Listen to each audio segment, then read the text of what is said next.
നമസ്കാരം. ഇന്ന് യെരുശലേം ദേവാലയത്തിൻ്റെ ചരിത്രമാണ് നിങ്ങളുമായി പങ്കുവെക്കുന്നത്. യെരുശലേം ദേവാലയം 3 തവണയാണ് നിർമ്മിച്ചത്.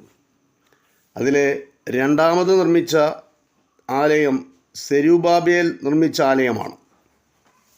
ബാബിലോണിയ രാജാവായ നെബൂഖദ്നേസർ BC 587 യെരുശലേം ആക്രമിക്കുകയും യെരുശലേം ദേവാലയം നശിപ്പിക്കുകയും യെരുശലേം നിവാസികളെ അടിമകളായി പിടിച്ചുകൊണ്ടുപോവുകയും ചെയ്തു. 70 വർഷത്തെ ബാബിലോണിയ പ്രവാസത്തിന് ശേഷം പേർഷ്യൻ രാജാവായ കൊരേസിൻ്റെ അനുവാദത്തോടും പിന്തുണയോടും കൂടി തിരിച്ചെത്തിയ യഹൂദ ജനത പഴയ ദേവാലയത്തിൻ്റെ സ്ഥാനത്ത് അതേ വലിപ്പത്തിലും അതേ ഘടനയിലും പുതിയ ദേവാലയം പണിതു. എന്നാൽ ശലോമോൻ രാജാവ് നിർമ്മിച്ച യെരുശലേം ദേവാലയത്തിൻ്റെ അത്ര പ്രൗഢി അതിനുണ്ടായി